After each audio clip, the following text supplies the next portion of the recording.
أستاذ إبسا حسن عروسك إن كل إدايا أورجينال كأصوتي سفني رنتا إبالي إساسين يا رب لك الحمد. شمرا كم بسونتان يديرله أصوتي سيسني رمبوين فوتشون غاريدا ها أستاذ إبسانغا داعين كنيا شيخ عبد السلام دعوة أستاذ إبسا كمال فارسانيتي دبرم ما دام فوري يشورانغا نكو فالشي سنجران فيديو بودر سني ودا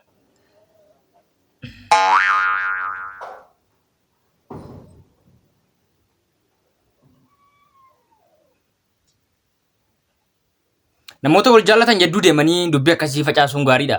Keessattuu ijoolleen kaameraamaanii jechuudha. Yeroo namni haasa'u akka waan Ustaad Raayyaan gorsa waliigalaa hawaasaa bal'aaf kennan.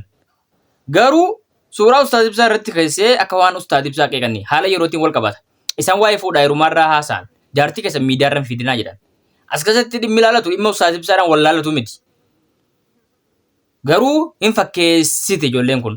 Haasaan ustaadaa waati qoosii isaan dhaayee fakkaata. Namni dhiyeenya kana fuudhee ustaada keessaa namni daawwaa godhu keessaa Ustaaz Ibsaa Hasanii.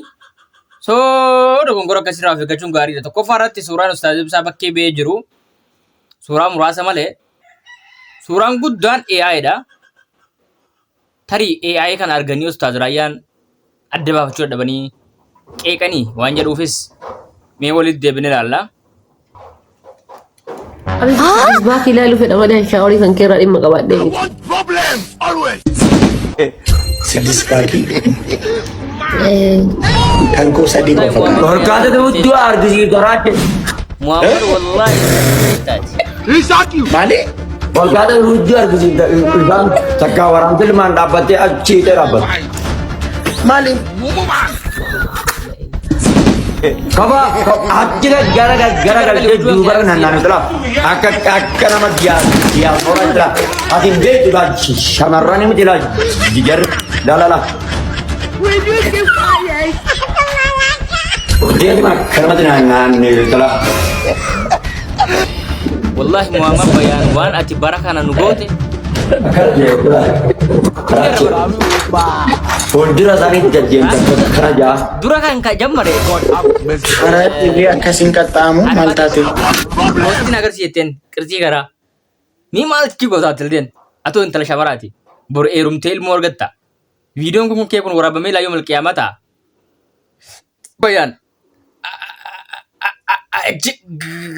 gara galii hudduu nu agarsiis jedheen. Ay Muhammad bayaan huddura achirra maal gootaati? Moo luuxiidhaati? Hudduu dhiirarra maal gootaati? Wallahi hin fokkifne bar. Hin fokkifne. Ustaaz Raayyaan abbaa macaa dhimma Ustaaz Ibsaatiin waliin qabatu. Viidiyoon gorsaa sun namoonni hedduun bifa kanaan viidiyoo sagalee Ustaaz Raayyaatii fi suuraa Ustaaz Ibsaa irratti hiitanii asii oliif gadi oofaa jirtan. Kana jechuun daa'ii jedduutti, ulamaa jedduutti, obboleeyyan jedduutti summii facaasu. Ustaaz Ibsaa Hasan harka Raayyaa abbaa macaa irratti guddate. Jarri kun obboleeyyan. Ustaaz Ibsaan yoo badii balleessanis Raayyaan abbaa macaa, Ustaaz Raayyaan abbaa macaa dhufanii miidiyaa irratti hin dubbatanii keessaan dubbatu. Hin gorsu. Garuu mawduuciin yookaan saabjektiin gorsa nama biraati, dhimma biraati, dhimma hawaasummaati malee dhimma nama dhuunfaati miti obboleeyyan. As keessatti viidiyoo kuttanii suuraa ustaaza bira keessanii suuraa kun gaarii miti.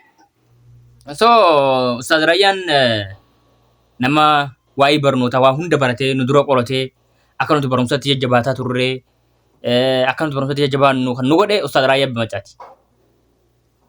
Duuba Ustaaz Raayyaan abbaa macaa viidiyoo noormaanaa fi artifishaala yookaan dheedhaan hojjetame ni beekan. Anaaf situn beekuu burjaajaa malee Ustaaz Ibsaa ni beekan. Ustaaz Raayyaan ni beekan. Suuraan Ustaaz Ibsaa guyyaa gaa'ila isaa tokko malee hundi isaa shooppiidha. Tokko malee hundi isaa shooppiidha jechuudha. Amma kan laala. Intalti kun Ustaaz Raayyaadhaa fi Sheek Amiin biroo jidduu teessa jechuudha akka hiriyaatti. Akka hiriyaa dhiiraatti jechuudha sanu. Kana fa'aa jira. Sheekotiin mataa isiitiin rakkoo warra ga'e ni beetti. Si galee waa hedduu mudatanii jiran. Waan shooppiin dubartoota dubartoota beekamoo fi abbootii amantaa godhe qoreen gaalan goone miliilii Oromoon goone. So taate kana akka inni shooppii ta'anii beekan akeekni yookaan harriiqaan Ustaaz Ibsaa miti dubbiin mawduu'ii kan itti fedhame Ustaaz Ibsaa osoo hin taane nama biraati. Namoonni hedduun dhufanii jaartii asirratti kiis godhuu jaartiidhaa wajjin buluu edafaa amma takka fa'aa algaara dhaqee laayifii banatee isin ni ciitti inni algaara ciisee itti naasaatu. Sanaan booda bakka aggaa adeemaa jedhee utuu laayifiin cufatiin ciisicha jammaree jechuudha. Zaman akkasii kana keessa jirra. Nama akkasii kanarratti xiyyeeffatan malee nama Ustaaz Ibsaati miti. Ustaaz Ibsaan ammaasis guyyaan takka yoo guyyaa ruuzaa sanas viidiyoon baate namni hedduun fakkeenyaaf nama 10,000 nama 6,000 7,000 yoo dhufe hundinuu silkii qaba. Fattashanii silkii dhoowwuu hin danda'amu namni nama kaasa jechuudha. Achi keessa diina jira, fira jira, nama ergama addaa qabu jira. Yooma viidiyoon waraabinaa itti iyyuu hin dandeessu. Hanga kana iyyuu qulqullaa'anii jiran rabbi isaan eega jechuudha. Maaliif biyya Itoophiyaa kanattis biyya addunyaa kanattis namni silkii ismaartii kana hin qabne hin jiru harkarraa. Namni hundi kaameramaaniidha. Yaalee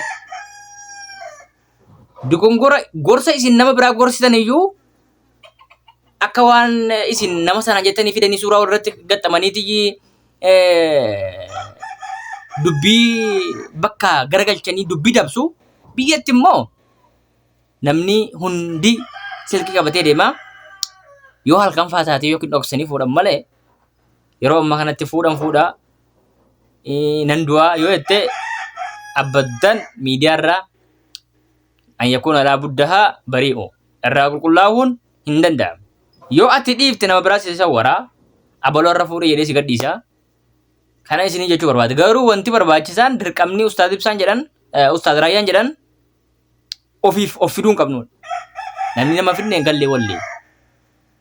Shooppiin dalagame kallee wallee. Garuu ofiif akka of hin fidne jechuu barbaada. Gama biraatiin Ustaazini keenya Ustaaz Ibsaa Hasan gaahila isaanii xumuranii aruuza seenanii yawmal asal yawmal basal kan jedhamu jira. Yawmal asalii sana fixanii shaara asal yawmal asalii miti shaara asal kan jedhamu jira. Jedhamma dura jedhamee beekama. Kana fixanii gara da'awaa isaaniitti deebi'uudhaaf qophii hunda xumuranii du'aayiidhaan gara da'awaatti deebi'anii jiran.